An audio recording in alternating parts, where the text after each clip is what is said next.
Have you got your radio voice on, Jared? Oh, I've always got that. Oh, we're on. Oh, okay. Hello, and just like that, 6 months later, we're back doing the World Where We Live podcast. It's been quite a hiatus, but hey, it's better than last year. You know, last year we could do this because we were constantly under lockdowns. That's where it started, didn't it? Right in the middle of level 4.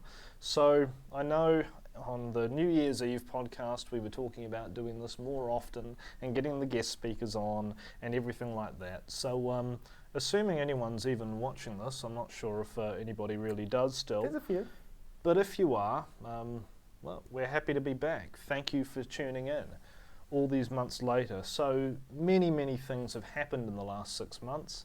I haven't really seen many of them. I find the news in general to be rather depressing and disheartening, so I prefer to focus on my own occupation and projects and things like that instead.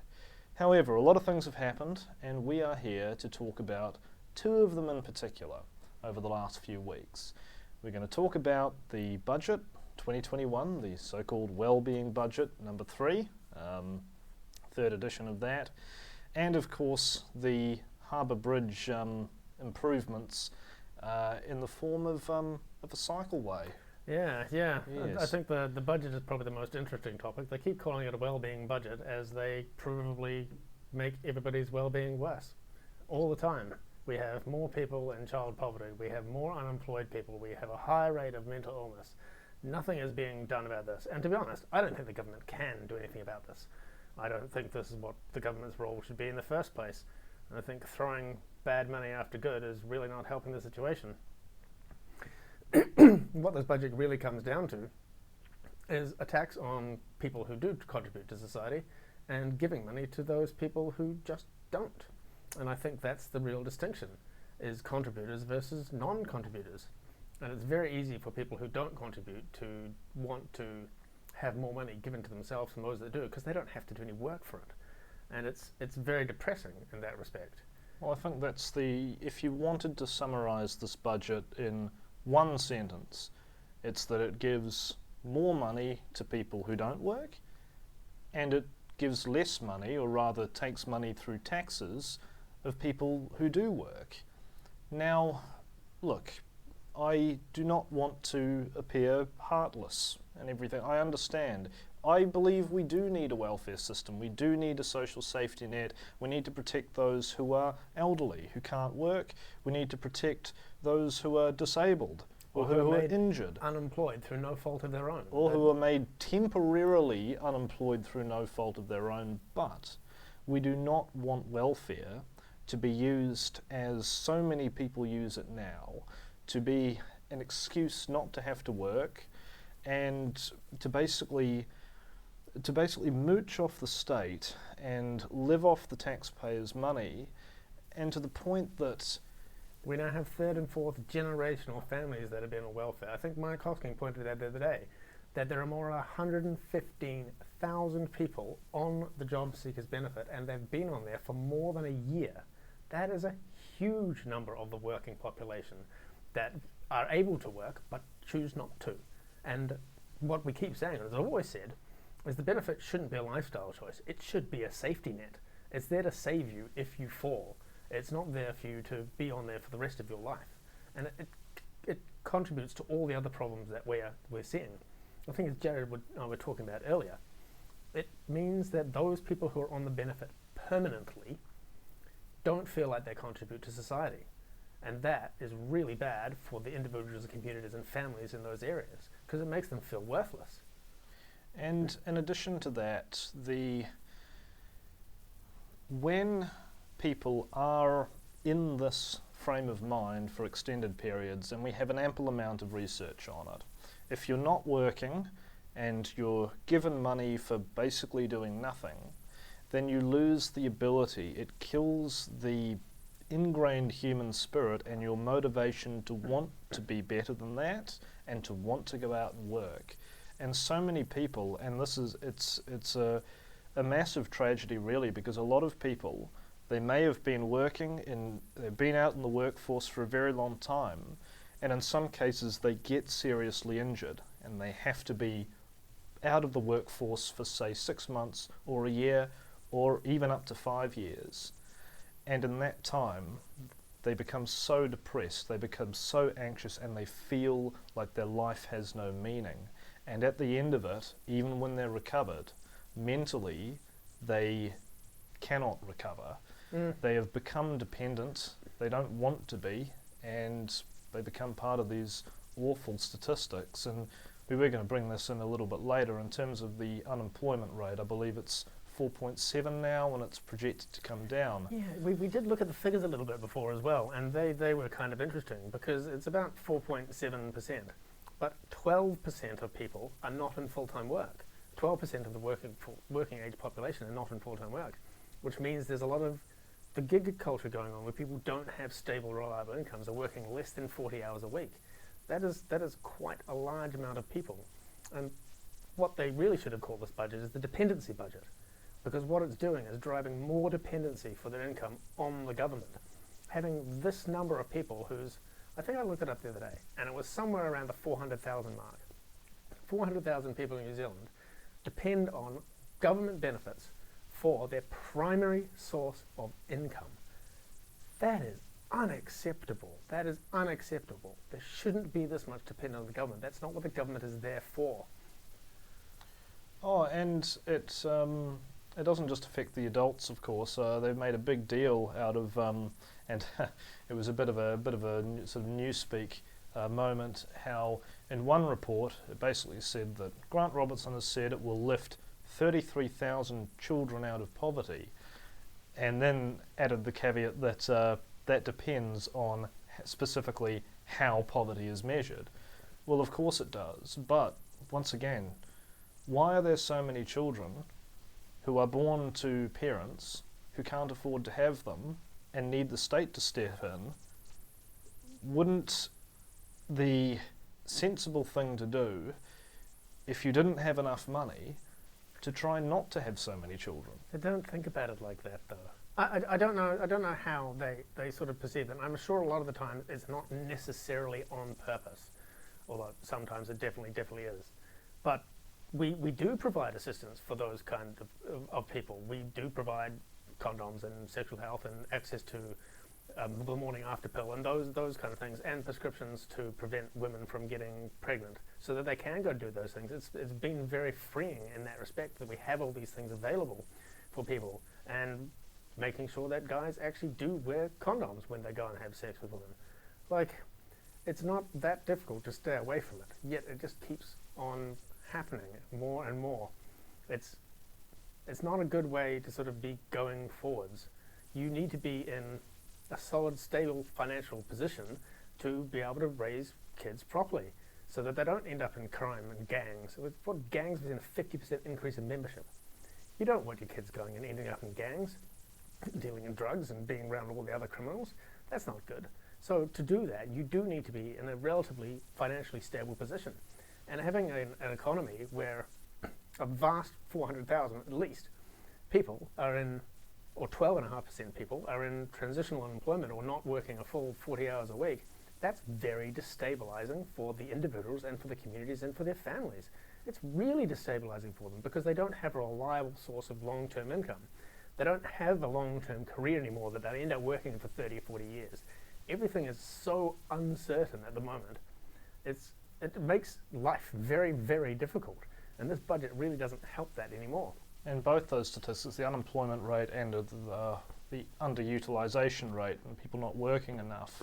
Another point I'd like to add is that those numbers are misleading, and they're misleading because, take the unemployment rate for example. If people are not in any employment, education, training, and they're not looking for work, they're not always counted in the official unemployment rate, even though they're unemployed. So realistically, is it 4.7? Is it 6? Is it 7? I don't know. There's a lot of debate around it, but it is expected to be higher, perhaps significantly, than the official number. I definitely think so. In terms of course, bringing the children into it, think of the children as they say. The reason I'm bringing this up is because this intergenerational dependence that the budget is contributing to is probably the single greatest social problem in New Zealand right now. A lot of crime, the basics of getting children involved in crime and gangs and things like that, it is tied back into not necessarily poverty, but certainly dependency, and dependency on the state. It's a big problem. We ought to be trying to reduce it as much as possible, get more people into work, disincentivize them to just be on the dole doing nothing. Make it, I don't know, make it cheaper work for to a dole program, guys. work for the dole, make it easier, pay for them to get into training and apprenticeships and things like that. We try to. There's a lot of money put aside for those kinds of things in the budget. You can go and be a student and learn and train and upgrade your skills. We provide all this stuff for them, but I'm going to quote my Hoskins again. It is a crime to pay people to do nothing, at the very least, in exchange for the benefit, aside from if you're on the invalid's benefit, because obviously you can't work then. But for all the other types of benefits, people should have to go and do some work of some kind for the benefit. I'm not talking about the elderly. We're not talking about the disabled and people. And yes, there are people who are unemployable, perhaps through no fault of their own, but there are many able-bodied men and women in this cycle of dependency, and yes, they want to get out of it, but right now they lack the means to do so. And if the government can step in and give them money to do nothing, then the government can step in and give them money to try and help them to do something. Yeah, and if we look at the amount that they're getting extra in benefits a week, somewhere between 32 and 55, depending on what kind of benefit you're on and what your personal circumstances are, let's be fair, that's pretty much nothing. That's really not going to go very far, particularly with the amount of hyperinflation that is going on in New Zealand at the moment. With the landlord and rent increases for all the other policies that the government has put in place, that makes the cost of living just so much higher. That money is going to go basically nowhere. So we're spending all this money, we're getting nothing for it, and it's just not being effective in what we're actually trying to do, which is to make people happier and healthier and get back into work. I think we worked out just quickly on the back of a napkin just before. If you're working minimum wage, compared to what you get on the benefit now as sort of a single adult in New Zealand, it's about $300 more if you work minimum wage, excluding your income tax, so post-tax as well. It's about, what did we say, $600, somewhere around there. Something like that, and yes. the benefit's going up to about $315. So would you work 40 hours in a week for $300? I don't know. I mean, if the option is sit around and do whatever I want, whenever I want, without having to do any work, or spend 40 hours working in some job that I probably don't enjoy, because most people don't have a job that they actually enjoy, I don't know. That is quite a decision to be made down in the lower socioeconomic brackets. So I don't know what we actually end up doing about that, but more government spending is not the solution to the problem. It just encourages people to be dependent on the government and not be independent in themselves. It's all well and good when the government can print, well, how many $billion? I think we're up to 100 billion now, 103 when we looked at those figures just before. Yes, well, it's all well and good to do that. You know, New Zealand's economy has not been hammered by COVID-19 in the way that a lot of people thought. So yes, it is a good time to be increasing government spending, but when the next economic catastrophe or global meltdown occurs and the government needs to start slashing these social services, if you've made more people dependent on the state, it's going to be even more deadly and more traumatizing for them when that has to go away. Well, it's coming. It's coming. The Reserve Bank is looking at raising the OCR, probably not this year, but definitely next year, to increase interest rates again, because even H&R can see the hyperinflation is already here. You may have noticed your weekly grocery shop starting to go up. If you live in Auckland, your rent is definitely going up next year. Your rates are going up. Your water rates are going up. Your electricity prices are going up. Everything is going up due to the massive amount of hyperinflation. That is definitely already here. And we're seeing it globally around the rest. New Zealand's not alone in this. The US is doing it even worse than us. But we have probably one of the highest number of advertised job openings available. I think Seek has said that we have the highest number of job openings, yet our unemployment is not going down. People are just not getting off the dole and going to work. This would have been, one more point on this, this would have been a perfect opportunity now that we are not getting the migrant workers that we need, obviously, this would have been a perfect opportunity to try and get more Kiwis in those jobs. Yeah. Move them absolutely. around, give them subsidies and say, look, we're not going to give you any more benefit money. But we'll help you get back on your own feet. Exactly. But we'll put you where the work is and, hey, you'll earn more money. And besides, sitting around all day, that must be awful. Yeah. Must be boring. Yeah. Your life needs a purpose, and you will feel that you have a purpose if you get out there and do something with your life. Or start a business or do your own thing. I don't really mind what it is. I'm happy to help do those kind of things. But you've got to be contributing to society, please. Certainly. Anyway, the next thing that So- we're going to move on is to... Not as the- depressing, thankfully. It's a little bit better. The cyclists that closed off the Auckland Harbour Bridge completely illegally the other day and didn't face any repercussions for their actions and are now getting what amounts to essentially a $700 million cycle pathway promised by the government across the Auckland Harbour Bridge. Sounds like a great idea to me. I've actually had my mind changed a little bit about it. I was very anti it. And the reason why I was very anti it to begin with was that it's coming out of the roading funding budget and out of general taxpayer funds. And it's going to cost us a lot of money to install 700 million. I bet you it won't be 700 million. It is definitely going more than $1 billion. If you look at the Taxpayers Union, their graph of the spending on this cycleways. A lot of these bids that construction firms make, it's a bit like the Sky Path. You know, they know that it's going to blow out. City Rail Link, Waterview Tunnel did. They just need to get it passed because it's the sunk costs. Yep. You know, if it's meant to cost 700, they get there. Oh, it's halfway done. It's going to cost another 700 million. Well, you're not going to stop it, are you? No. It can't. But I was very against it. But I think I've actually been convinced to be in favour of it now. But for a little bit of a sneaky reason. I think this is the opportunity. If cyclists want to be road users and use the road, fine. Let's do it, right? But then, as cyclists, you need to pay for the infrastructure that you're using. So, now is the time that we should be getting all bikes, warranty fitness checks, registrations, ACC levies, and license plates. So they, like all other road users, can be held accountable for their actions and actually pay for the infrastructure they use. A lot of road users have been calling for this for many years.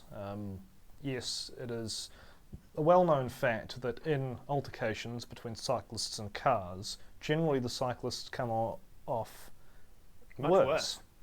However, there's been many complaints over the years about cyclists doing inappropriate things. You know, pulling out in front of motorists, Not indicating, running red lights. riding 2 and 3 abreast, and there's no way to identify them and to make complaints. Yep, and they So- are legitimate road users, sure. If you're on the road, yes, you have to pay for it. I don't care if it's it's more environmentally friendly to cycle or use an e-bike. I don't give a damn. If you're on the road, you can pay the taxes for it. Yeah, this should be a user pays policy. Sure, we're happy to go ahead and put this cycleway across the Harbour Bridge for all the cyclists. I think that's actually a great idea if that's what they want, but they have to pay for it. And before anyone says, look, but cyclists also own a car and they pay that on the car, Yeah, yes, but they pay road user but charges so on do their petrol. motorcyclists. Yeah, And the motorcycle levies, the ACC levies were increased massively some years ago, despite the fact that most people who own a motorcycle also own a car that they drive most of the time. Yep. So it's not about that, it's about usage of the road. yep. And I think if we actually licensed and registered cyclists in the whole country, everywhere, what we could do, which is much better than what we do now, is actually start building proper cycle infrastructure that keeps cyclists away from cars and off the roads. We're pragmatic. Like, obviously we're pragmatic because some places it's not, and being on the road is fine.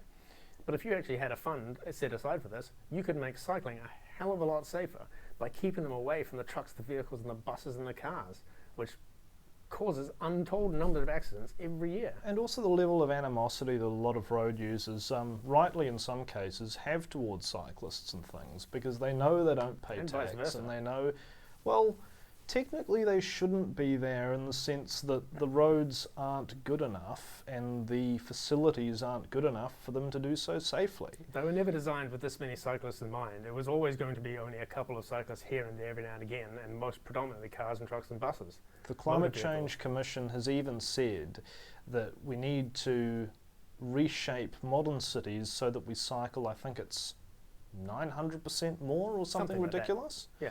Well, okay, maybe it's not ridiculous, but it's not ridiculous only if you manage to build appropriate infrastructure for it. Yeah.